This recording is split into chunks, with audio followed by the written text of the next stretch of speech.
Good evening. We begin with breaking news from Los Angeles this evening. In the last few moments, Sky News has been questioning officials about the speed and scale of their response to the devastating wildfires, which are continuing to burn now for a seventh day straight. Our presenter, Jayne Secker, is at a news conference being held by LA City and county officials right now. Hello, Jayne Secker, Sky News. A couple of questions. One to Fire Chief Maroney. More bad winds on the way. We know the conditions, as we've just heard, are going to be the same as last week. How confident are you that you're better prepared this time? And also a question for Mayor Bass, if I might.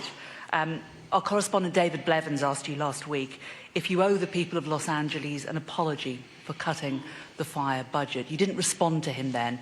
Would you like to respond to us now? So for the fire question, thank you. We're absolutely better prepared for this coming PDS, the severe fire weather event.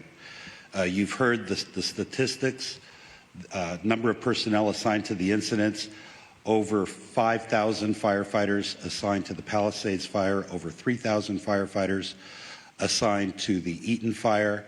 The state, under the leadership of Governor Newsom, has set up a mobilization center in Banning, where we have resources staged that can come into LA County to assist with a new fire start or the expansion of one of our existing fires. We also have numerous aircraft, local government aircraft, helicopters, we have water bombers, we have retardant fixed-wing aircraft from the state and federal government, we have military aircraft.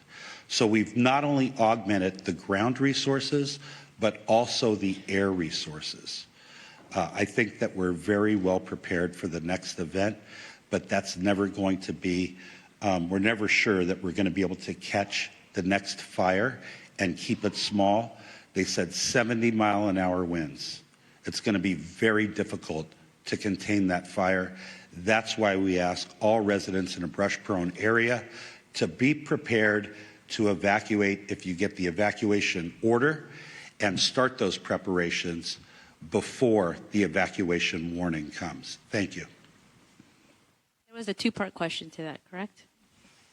My focus is on us being prepared as a city for tomorrow.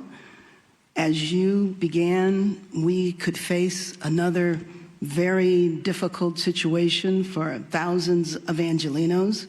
When we are past this period, there will be an evaluation of everything that went on. And at that point in time, we will see there is not agreement as to whether or not the budget was cut. All of those issues will be resolved when we are clear that Angelenos are safe and we are ready to rebuild our city. Thank you. Well, that was Jayne Secker asking the questions at that news conference in Los Angeles. And Jayne joins me now from LA. That happened in the last hour, Jayne. What did you make of the answers they gave? Well, it was interesting, wasn't it, hearing Mayor Bass again. This is the second time that Sky News have directly asked her if there is an apology for the people of Los Angeles for the fallout from these fires. She declined the second opportunity to give an apology to that. She actually said that we will look and see whether the fire budget had been decreased, but that is something that seems to be on record from all the other authorities that we've spoken to over the last week. What really struck me from that press conference is the sense that they are trying to get the message out to Los Angelenos to batten down the hatches. Some 70-mile-an-hour winds potentially on the horizon. We also got an update on figures: 24 deaths, 23 missing. The two biggest fires, Eaton, 14,000 acres destroyed. The Palisades, 27,000 acres destroyed. But the same conditions are now expected in the next 24 hours. The LA District Supervisor said these winds are significant, they are serious, and you need to follow evacuation orders. Let's talk to our correspondent, Martha Kalner, who joins me now. And Martha, I just wonder what sense you're getting from people in Los Angeles, how worried people are. Nobody really anticipated the scale of what happened this time last week. How worried are people now that they've seen these images about what might be to come? I think they're deeply concerned, Jayne. Firefighters made a great deal of progress over the weekend in stopping these fires, aided and assisted by the still conditions over the weekend. There are perfect blue skies here today, very quiet, just birds tweeting in the background. But all of this with the backdrop of what is expected to be worsening winds into tonight and tomorrow. Very strong gusts expected, not the sort of hurricane strength winds that we saw last week, but certainly very concerning for people who live here and in the surrounding areas. Police mentioning there in that press conference that they're stepping up the search through the rubble for potential fatalities. They're doing house-to-house searches in affected areas, and sadly more bodies are being recovered from the wreckage here every day. These areas are still closed to local people, but some have managed to get through. What remains of the house that you can see behind me belonged to an 80-year-old man, Fred.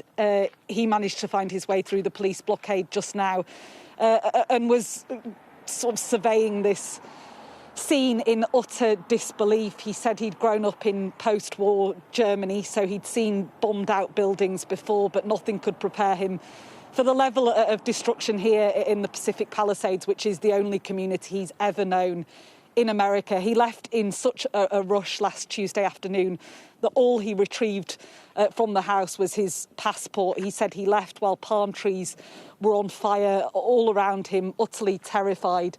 He only stayed here for about 10 minutes, just staring into the distance, really, scarcely able to contemplate what's happened here. And he said he's at the age now, 80 years old, where he can't imagine this ever being his home again. He thinks it will take 10, 15 years to rebuild this community. So some very sad, lonely missions taking place today as people return to their houses here in the Palisades.